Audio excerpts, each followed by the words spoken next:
Assalamualaikum warahmatullahi wabarakatuh.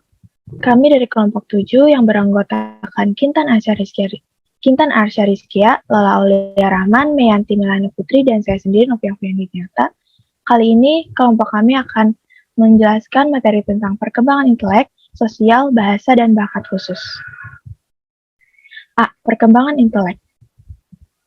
Pengertian intelek. Menurut English and English dalam bukunya A Comprehensive Dictionary of Psychological and Psychoanalytical Terms, istilah intelek berarti A. Kekuatan mental di mana manusia dapat berpikir, B. Suatu rumpun nama untuk proses kognitif, terutama untuk aktivitas yang berkenaan dengan berpikir, misalnya menghubung-hubungkan, menimbang, dan memahami. C. Kecakapan, terutama kecakapan yang tinggi untuk berpikir. Menurut Kamus Webster New World Dictionary of the American Language, istilah intelek berarti A. Kecakapan untuk berpikir, mengamati atau mengerti, B. Kecakapan mental yang besar, sangat intelijen, dan C. Pikiran atau inteligensi. Singgi Gunarsa dalam bukunya Psikologi Remaja, ia mengajukan beberapa rumus inteligensi sebagai berikut. Inteligensi merupakan suatu kumpulan kemampuan seseorang yang mungkin memperoleh ilmu pengetahuan dan mengamalkan ilmu tersebut dalam hubungannya dengan lingkungan dan masalah-masalah yang timbul. Inteligensi adalah suatu bentuk tingkah laku tertentu yang tampil dalam kelancaran tingkah laku. Inteligensi meliputi pengalaman-pengalaman dan kemampuan bertambahnya pengertian dan tingkah laku dengan pola-pola baru dan mempergunakannya secara efektif. William Stern mengemukakan bahwa inteligensi merupakan suatu kemampuan untuk menyesuaikan diri pada tuntutan baru dibantu dengan fungsi berpikir. Binet berpendapat bahwa inteligensi merupakan kemampuan yang diperoleh melalui keturunan, kemampuan yang diwariskan dan dimiliki sejak lahir dan tidak terlalu banyak dipengaruhi oleh lingkungan. Maka, inteligensi dapat diartikan sebagai kemampuan seseorang dalam berpikir dan bertindak. Kemampuan berpikir atau inteligensi diukur dengan tes tingkat inteligensi. Tes inteligensi yang terkenal adalah tes Binet-Simon. Hasil tes inteligensi dinyatakan dalam angka yang menggambarkan perbandingan antar umur, kemampuan mental atau kecerdasan, mental age disingkat MA, dan umur kalender, chronological age disingkat CA. Pengukuran tingkat inteligensi dalam bentuk perbandingan ini dengan sebutan intelligence quotient yang disingkat IQ. Artinya perbandingan kecerdasan. Tes ini diajukan oleh William Stern, seorang ahli ilmu jiwa berkebangsaan Jerman. Rumus perhitungan yang diajukan adalah IQ sama dengan MA per CA kali 100. Pada usia remaja, IQ dihitung dengan cara memberikan seperangkat pertanyaan yang terdiri dari berbagai soal, hitungan kata-kata, gambar-gambar, dan semacamnya, dan menghitungkan beberapa banyaknya pertanyaan yang dapat dijawab dengan benar. Kemudian membandingkannya dengan sebuah daftar yang dibuat berdasarkan penelitian yang terpercaya. Dengan cara itu didapat nilai IQ orang yang bersangkutan. Untuk anak-anak, cara menghitung IQ adalah dengan menyuruh anak untuk melakukan pekerjaan tertentu dan menjawab pertanyaan tertentu. Jumlah pekerjaan yang bisa dilakukan anak kemudian dicocokkan dengan suatu daftar untuk mengetahui umur mental. Makin banyak yang bisa dijawab atau dikerjakan anak dengan betul, maka makin tinggi usia mentalnya. Dengan menggunakan rumus di atas, dapat ditemukan nilai IQ anak. Berdasarkan nilai IQ atau kecerdasannya, anak dapat dikategorikan menjadi 6 kelompok, yaitu 1. 70 ke bawah. Anak mengalami kelainan mental. 71 sampai 85 anak di bawah normal atau bodoh. Nilai 86 per 115 anak yang normal. 116 sampai 130 anak di atas normal atau pandai. 131 sampai 145 berarti anak yang superior atau cerdas. 145 ke atas berarti anak tersebut jenius atau istimewa. Menurut Alfred Binet, inteligensi merupakan kemampuan yang diperoleh melalui keturunan, kemampuan yang diwarisi dan dimiliki sejak lahir, dan tidak terlalu banyak dipengaruhi oleh lingkungan. Kemampuan berpikir berpengaruh terhadap tingkah laku. Seseorang yang berkemampuan berpikir tinggi akan cekatan dan cepat dalam bertindak, terutama dalam menghadapi permasalahan. Hal ini akan berakibat pada pembentukan sikap mandiri. Sebaliknya, seseorang yang memiliki kemampuan berpikir kurang akan bersikap lamban dan dalam bertindak. Perkembangan inteligensi dipengaruhi oleh beberapa faktor, antara lain pengalaman belajar, berbagai bentuk latihan lingkungan, terutama lingkungan keluarga dan sekolah. Oleh karena itu, terdapat perbedaan kemampuan dan irama perkembangan inteligensi individu. B. Perkembangan sosial.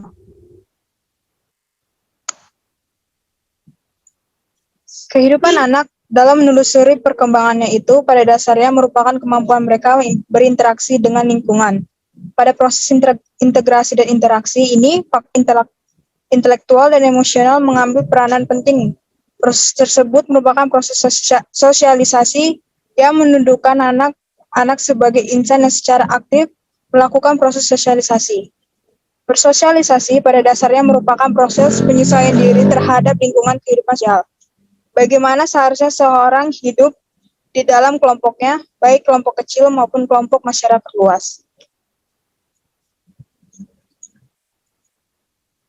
Menurut Piaget, interaksi sosial anak pada pertama sangat terbatas.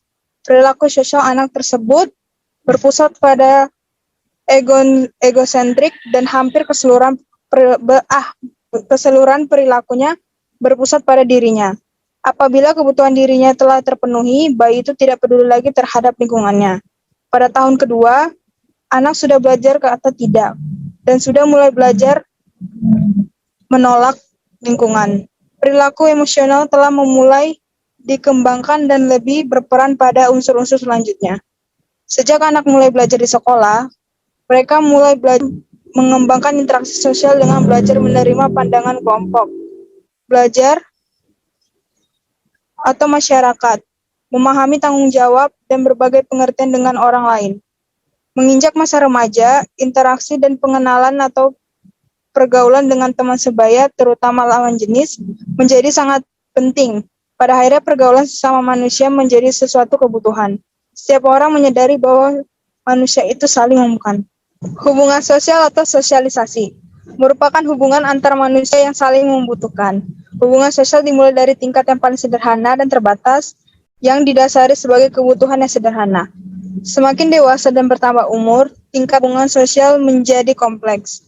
Perhatian remaja mulai tertuju pada pergaulan di dalam masyarakat, dan mereka membutuhkan pemahaman tentang norma kehidupan.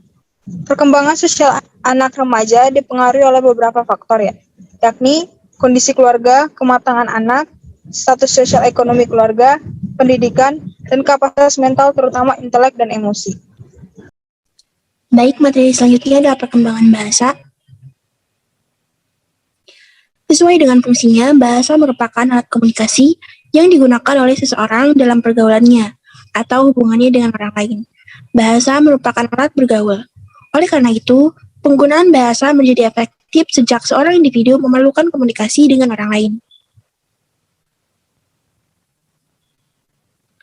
Perkembangan bahasa terkait dengan perkembangan kognitif, yang berarti faktor intelek atau kognisi sangat berpengaruh terhadap perkembangan kemampuan berbahasa.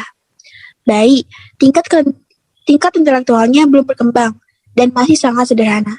Semakin bayi itu tumbuh dan berkembang, serta mulai mampu mengenal lingkungan, maka bahasa mulai berkembang dari tingkat yang paling sederhana menuju ke bahasa yang kompleks. Perkembangan bahasa dipengaruhi oleh lingkungan, karena bahasa pada dasarnya merupakan hasil belajar dari lingkungan. Anak atau bayi belajar bahasa seperti halnya belajar hal yang lain. Meniru dan mengulang, hasil yang telah didapatkan merupakan cara belajar bahasa awal. Bayi belajar menambah kata-kata dengan meniru bunyi-bunyi yang didengarnya. Manusia dewasa, terutama ibunya, di sekelilingnya membetulkan dan memperjelas bahasa yang sebenarnya baru dilakukan oleh anak berusia 6-7 tahun, di saat anak mulai bersekolah. Jadi, perkembangan bahasa adalah meningkatnya kemampuan penguasaan alat berkomunikasi, baik alat komunikasi dengan cara lisan, tertulis, maupun penggunaan kata-kata atau tanda-tanda dan isyarat.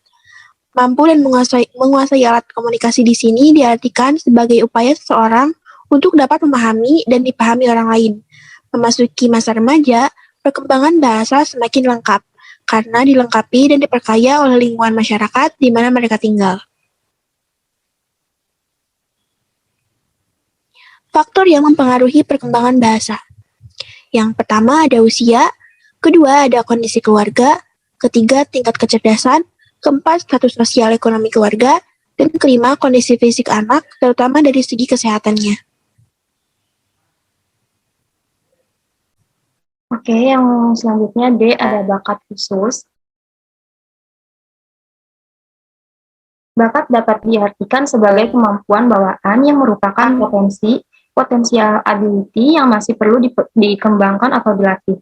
Kemampuan adalah daya untuk melakukan suatu tindakan sebagai hasil dari pembawaan dan latihan. Jadi, bakat adalah kemampuan alamiah untuk memperoleh pengetahuan atau keterampilan yang relatif bersifat umum, misalnya bakat intelektual umum atau khusus, bakat akademis khusus. Bakat khusus disebut juga talent. Pengertian bakat khusus atau talent di sini dimaksudkan seseorang yang mempunyai kemampuan bawaan di bidang tertentu, misalnya bakat menggambar, sebagaimana dikemukakan oleh Webster. Bakat memungkinkan seseorang untuk mencapai prestasi dalam bidang tertentu, akan tetapi diperlukan latihan, pengetahuan, pengalaman, dan dorongan atau motivasi agar bakat itu dapat terwujud. Sampai sekarang bisa dikatakan belum ada tes bakat yang cukup luas daerah pemakaiannya, seperti misalnya tes inteligensi, berbagai tes bakat yang sudah ada, misalnya FACE, Flanagan Aptitude Classification Test, yang disusun oleh Flanagan, DAT, Differential Aptitude Test yang disusun oleh Binet, M-Test, Mathematical and Technical Test yang disusun oleh Learning Park, masih sangat terbatas daerah berlakunya. Hal ini disebabkan tes bakat sangat terikat kepada konteks kebudayaan di mana tes itu disusun. Sedangkan macam-macam bakat juga terikat kepada konteks kebudayaan di mana klasifikasi bakat itu dibuat. Walaupun demikian, kita bisa mengetahui bakat anak melalui observasi terhadap apa yang selalu dikerjakan anak. Untuk itu, sangat diharapkan dari orang tua untuk selalu memperhatikan ciri-ciri dan keadaan anak mereka. Sekolah dapat mengirim daftar ciri-ciri dan perilaku kepada orang tua dengan penjelasan bahwa sekolah perlu mengetahui sifat-sifat siswa agar dapat merencanakan pengalaman pendidikan yang sesuai baginya. Sebagai contoh orang tua diminta memberi keterangan tentang butir-butir berikut ini. Hobi dan minat-minat anak yang khusus, jenis buku yang disenangi, masalah dan kebutuhan khusus, prestasi unggul yang pernah dicapai, pengalaman-pengalaman khusus, kegiatan kelompok yang disenangi, kegiatan mandiri yang disenangi, dan sikap anak terhadap sekolah atau guru. Ada juga cita-cita untuk masa depan. Bakat merupakan salah satu aspek yang harus diperhatikan dalam membantu perkembangan seorang individu. Bakat adalah sifat atau kemampuan potensial yang dimiliki seseorang dan akan berkembang dengan amat baik jika mendapat rangsangan yang tepat. Oleh karena itu, bakat mempunyai kaitan erat dengan keberhasilan prestasi hasil belajar. Perkembangan bakat seseorang dipengaruhi oleh faktor dalam anak dan faktor lingkungan. Secara umum, bakat itu mencakup 3 dimensi, yaitu dimensi konseptual, psikomotor, dan intelektual. Pemupukan bakat, terutama bakat khusus, dapat dilakukan dengan pemberian rangsangan dan motivasi yang tepat, serta penciptaan kondisi lingkungan yang kondusif.